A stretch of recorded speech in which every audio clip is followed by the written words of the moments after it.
Calgary Flames had their best start in franchise history when they began the season 5-0-1. All signs pointed to them competing for the playoffs this year, but a 3-game losing streak and an absolute beatdown in their most recent game, the Flames could very well be changing course for everything this season. Will Conroy's plan really end up coming to fruition? We will just have to wait and see. Before we get into all of that, I want to welcome you to Flames Digest. I'm Mark Griffith. If you're new around here and you love the Flames, make sure you subscribe so you can stay up to date on all the latest news, updates, reports, and rumors revolving around our favorite hockey team. You want to do it and you want to join the Flames Digest family. So let's hop straight in and talk about something not so fun, and let's talk about our first big L. So it's not the Flames' first loss of the season, and it certainly won't be the last, but it was definitely the biggest one to date, as hopefully you did miss it, and the people who stayed up to watch the game all the way to the end, congrats to you. You are the true diehards.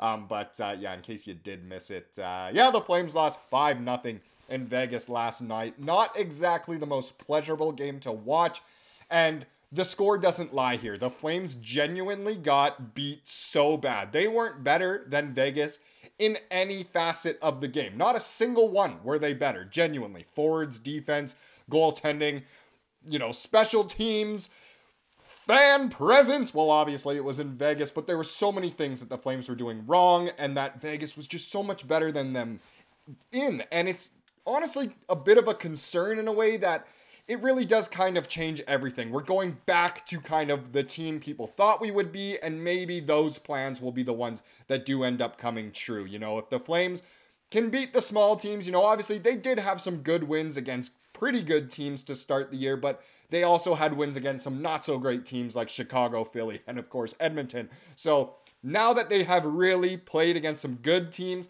they've lost, and playing against the cream of the crop in the Pacific, they were up against Vegas, and it would have been, really shown that the Flames are legit, and it kind of shows the exact opposite here, which is really too bad. And I say we got outplayed. We got outplayed. If you look at the goaltending, this tells the story, and in no way am I blaming Dan Vladar for this loss, but if you look at the amount of shots the goaltenders faced, Vladar faced more than double the amount that Adin Hill faced. Adin Hill only had to face 16 shots in the entire game. Less than a shot every 3 minutes the Flames had. That is terrible. That is not good enough. That is more the team people expected. And Vladar faced 38 shots, so almost a shot every 2 minutes, and gave up 5 goals. And again, it's a bit harsh that he did give up those 5. They weren't all his fault. The .868 save percentage, it does hurt his stats, brings him back to 500. But again, it just really shows that the Flames were outplayed tremendously in this one,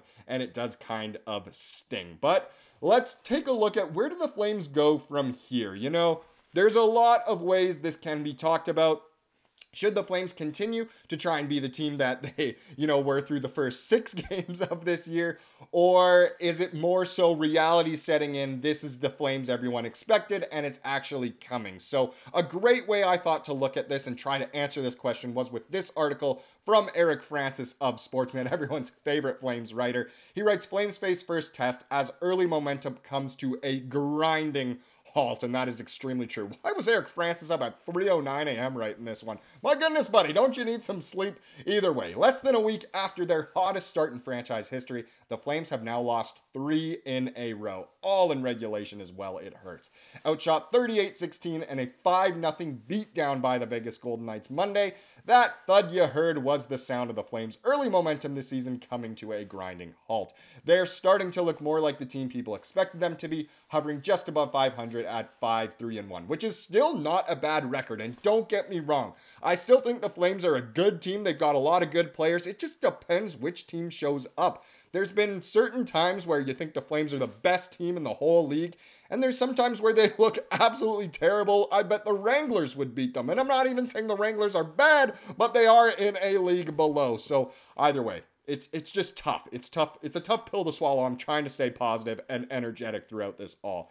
It's what the Flames do next that has Blake Coleman as curious as anyone. So where do the Flames go here? Blake Coleman might be the one to speak out on it. It's a long season and you're going to have a lot of highs and lows, but I'm actually glad we're getting this skunking early in the year, said Coleman in the quietest of dressing rooms. It's one of those see what you're made of points in the season, and we'll see what kind of guys we have in the room. Are there going to be guys who this loss is going to affect them and they're just going to continue to stink? And kind of on that level, where the heck has Huberdeau been since the first 5 games of the season? We really need him to come back when he's successful, the Flames are successful, and hopefully, that's not what he's kind of alluding to here. I know the media, including myself, I can definitely raise my hand and say that, maybe sometimes we stir the pot a little bit and allude to certain other players. But come on, where the heck has Hubie been? On Monday, it was a group devoid of much battle or pushback, a team on its heels from the start of the second period, allowing 3 goals in the third period by the hosts' fourth line. Rubbing salt in the wound, that line included former Flame Cole Schwindt, who had 2 assists against the team he was plucked off waivers from by Vegas at the start of the season. And honestly, everyone loves a good revenge story unless you're the one who is suffering from it. And Cole Schwindt, hats off to him for playing a really good game. It does suck that we weren't able to retain him. And quickly, we're kind of already seeing that, the Kirkland amazing story is starting to wear off. And we all will continue to love him no matter what. But was, committing to guys like that instead of Schwindt, was that really the smart thing to do? I know there was a whole waiver thing and it's more complicated than just that, but still, it's a little bit sticky here and there. While many will simply suggest the Flames are coming back to earth as everyone expected, the coach pointed out there are no real common threads between this loss and the previous setbacks to Winnipeg and Carolina. In the prior games with better special teams, we could have easily won both of those games, said Huska, whose 27th ranked penalty kill actually killed off both penalties on the night. And I like this here already. It's true. Carolina, the Flames could have won if they had just shown up in the first half of that game. If they had played a consistent 60 minutes, they would have won. Against Winnipeg, there was some very suspect reffing, and I know we went through that in a whole video, and it was kind of controversial, but still, if the Flames had better special teams and better reffing, they definitely would have won that game against Winnipeg. Last night, they were just bad at everything. That's the link, is that everything went wrong last night in Vegas. And Vegas does have an advantage when it comes to home games because I'm sure some of the players are out doing what people do in Vegas, maybe even the night before a game, but maybe they're getting tired. Whatever, Vegas is really good at home and we know why. Tonight was a different story. This is probably the first time this year where I thought we were outplayed, said Huska. Outchanced and outclassed in every way, these things tend to happen to most teams when visiting Sin City. Exactly what I was just talking about there. But this Flames team hasn't been playing nearly to the standard it's set for its first handful of outings when it played with a relentless physicality and structure few teams could match. Where the heck has that been? I think we can beat anybody if we show up, said Coleman, when asked if the common thread was that all 3 losses have come against juggernauts. The last 3 games, the biggest difference is we're kind of reactive instead of proactive in reading plays and arriving with intent, which is so true. The Flames are they seem to be playing behind. They're a step behind.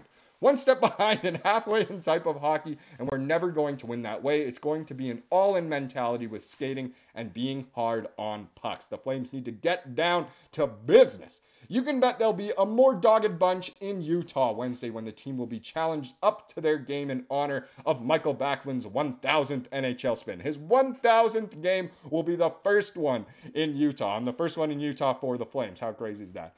And how will they line up to do it will be anybody's guess. Not that Dan Bladar could be blamed for any of the 5 Vegas strikes, but it's a lock that Dustin Wolf will start as part of the team's alternating assignments. The forwards will be a mystery, especially if Honzek is ready to return from injury, as Monday's tilt started to get away from them in the third. Huska put his lines in a blender. So who knows what the heck the lineup will look like.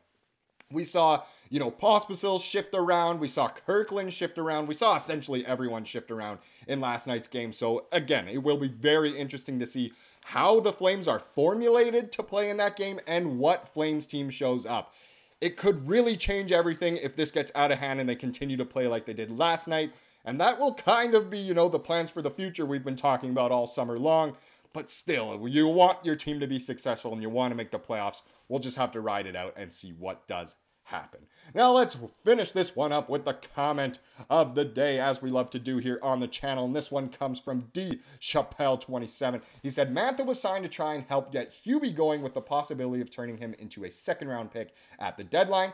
Coronado still has developing to do and is better off getting consistent playing time with a bigger role over being a scratch every other night. So essentially, it's better him down in the AHL with the Wranglers. Agreed.